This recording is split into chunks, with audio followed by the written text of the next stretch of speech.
BJP अल्पसंख्यक मोर्चा फिर से कुनबे को दुरुस्त करने में जुटा है। देश भर में हुए चुनाव में मुस्लिम वोट बैंक ने बीजेपी से दूरी बनाई और यही हाल राजस्थान में रहा। अब फिर से मुसलमानों को बीजेपी संगठन से जोड़ने के काम में अल्पसंख्यक मोर्चा मजबूती से जुटेगा। बीजेपी अल्पसंख्यक मोर्चा के राष्ट्रीय अध्यक्ष जमाल सिद्दीकी ने बैठक ली। उन्होंने कहा कि देश में सपा, बसपा और कांग्रेस मुस्लिमों को ठगने का काम कर रहे हैं। मोर्चा कार्यकर्ता एक बार फिर से सरकार की योजनाएं लेकर मुस्लिम समाज के बीच जाएंगे और उन्हें गुमराह होने से बचाएंगे। मैं यहाँ पर अपने अल्पसंख्यक मोर्चे के साथियों के साथ मिलने के लिए, उनसे बातचीत करने के लिए, आगामी काल में संगठन का स्वरूप कैसा होना चाहिए, किस प्रकार से हमें फिर से सरकार की योजनाओं को लेकर जनता के बीच में जाना है। हमारे विशेष रूप से जो अल्पसंख्यक मोर्चे के लोग हैं, जो हमारे साथी हैं, हमीद भाई के नेतृत्व में कांग्रेस के खिलाफ काफ़ी संघर्ष करके सत्ता में स्थान मिला है। उस सत्ता का किस प्रकार से लाभ जनता को मिले, उसके लिए हमें किस प्रकार से तैयारी करके जाना है, उसी एक चर्चा के लिए जो हम यहाँ पर आए हुए हैं।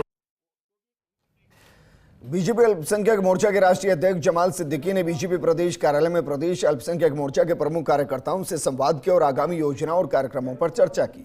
5 उपचुनाव में जुटने का आह्वान किया। राजनीतिक नियुक्तियों में ज्यादा से ज्यादा भागीदारी दिलाने का वादा किया। इसके साथ ही सिद्दीकी जयपुर में चल रही ललिता कोटी कुमकुर्माचार्य महाराज महायज्ञ में शामिल हुए। जमाल सिद्दीकी ने कहा कि प्रधानमंत्री मोदी ने सभी समाजों को साथ लेकर काम किया है। राजनीति में लोगों ने पीएम के वक्तव्य को तोड़ मरोड़ कर बोला। पीएम ने मुस्लिम समुदाय के खिलाफ ना बोला है और ना ही कोई काम किया। सरकार की योजनाओं से मुसलमानों को इतना बड़ा लाभ मिला है। प्रधानमंत्री के वक्तव्य को लोगों ने तोड़ मरोड़ कर पेश किया। प्रधानमंत्री जी ने कभी मुस्लिम समाज के खिलाफ काम नहीं बोला है, ना उन्होंने कोई काम किया है, ना उनकी ऐसी कोई प्रतिक्रिया रही है। अगर होती तो योजनाओं के माध्यम से सबको इतना बड़ा लाभ नहीं मिलता। प्रधानमंत्री जी ने घुसपैठियों के लिए कहा था, और जाहिर सी बात है जो घुसपैठिए हैं उन्होंने बहुसंख्यक और अल्पसंख्यक दोनों के हक पर अतिक्रमण किया हुआ है। उन घुसपैठियों पर कार्रवाई होनी चाहिए।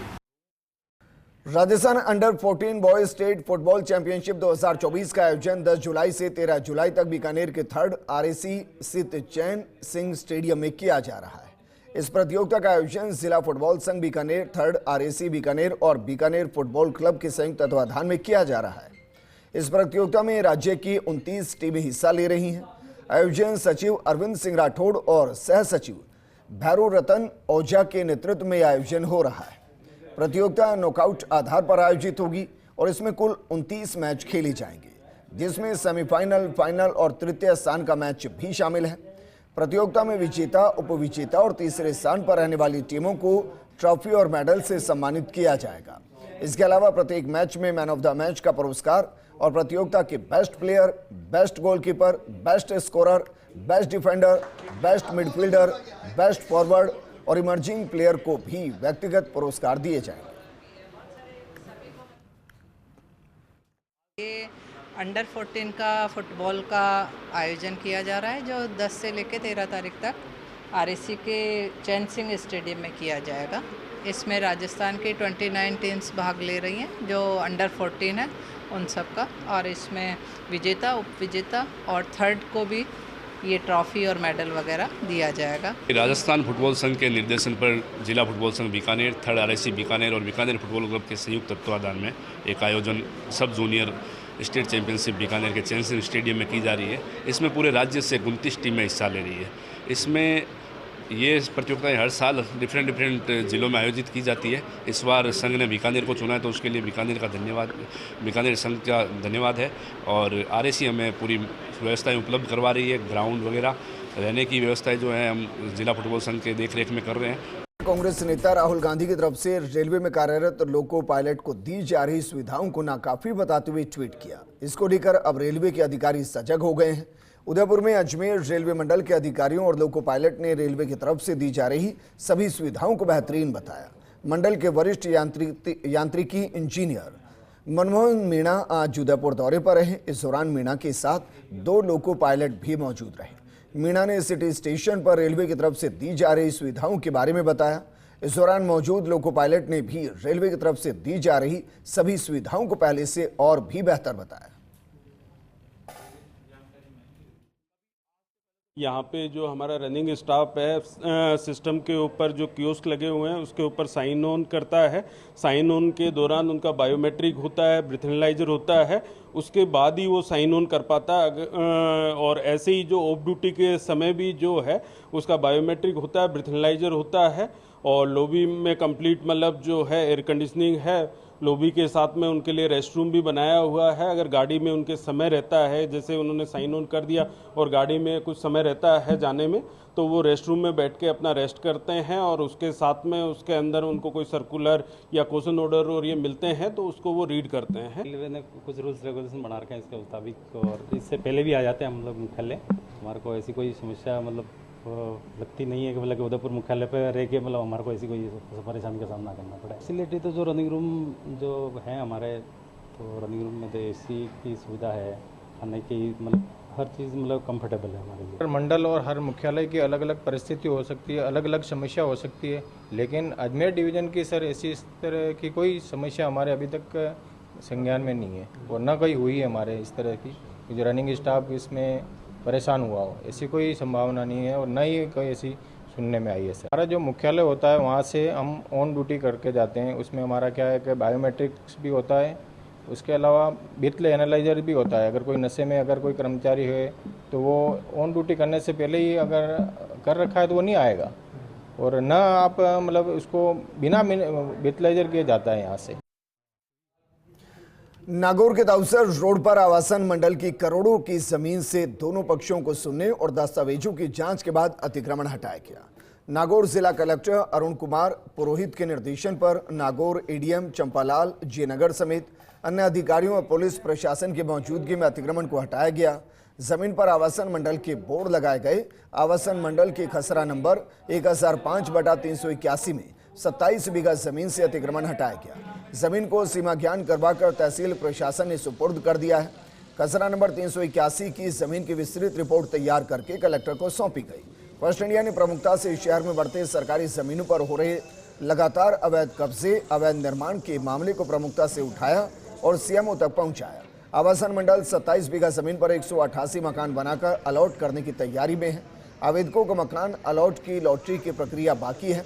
दोनों पक्षों की बात सुनने के बाद जिला कलेक्टर अरुण कुमार पुरोहित, एडीएम चंपालाल और एसडीएम के साथ साथ तहसीलदार भी जमीन को लेकर अब आपस में चर्चा करेंगे और साक्ष्यों और तथ्यों के आधार पर खसरा नंबर 381 की जमीन के बारे में कोई फैसला लिया जाएगा।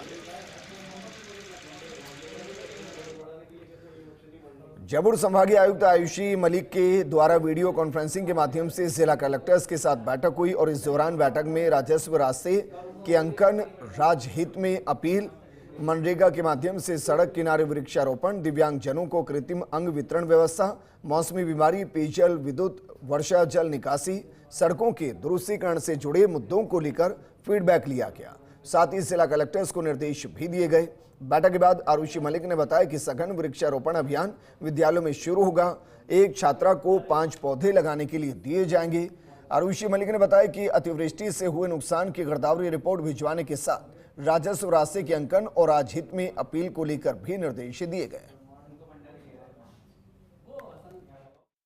आज वीसी के माध्यम से सभी जिलों से जो है चर्चा करी गई और कुछ एक बिंदु थे, जैसे अभी कई स्थानों पर अतिवृष्टि की स्थिति है तो उस हेतु भी निर्देशित किया गया है। जैसे किशोरपुरा गांव है फागी में जो बिल्कुल कट गया है, जिसका एक्सेस भी कट गया है। ऐसे में एक विशेष सर्वे करके कच्चे पक्के मकानों को हुई गई नुकसान या फसलों को हुए नुकसान की सर्वे भी तुरंत किया जाए। ये डायरेक्शंस दिए हैं। मौसमी जो बीमारियां हैं या जहां पानी का भराव हो रहा है, इसमें तुरंत जो स्टेप्स लेने के लिए कहा गया है।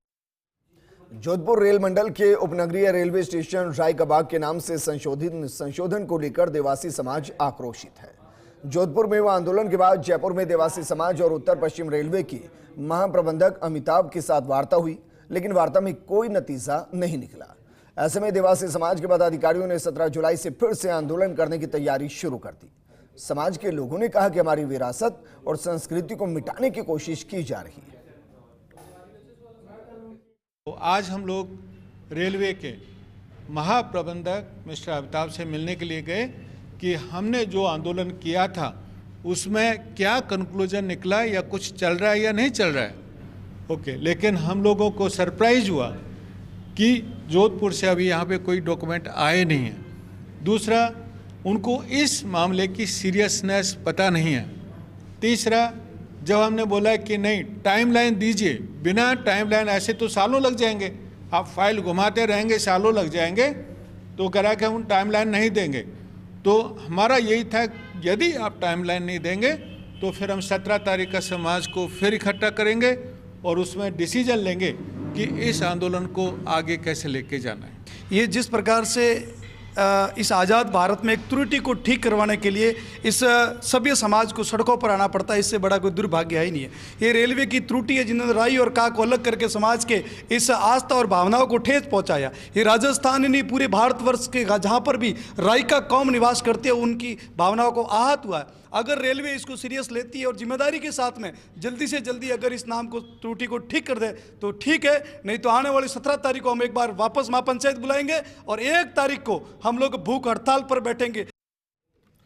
पीसीसी चीफ गोविंद सिंह डोटासरा और सांसद अमराराम ने लक्ष्मणगढ़ में राजीविका भवन का शिलान्यास किया। राजीविका भवन को करीब 25 लाख रुपए की लागत से बनाया गया। आयोजित कार्यक्रम में सांसद अमराराम का आमजन ने भव्य स्वागत किया।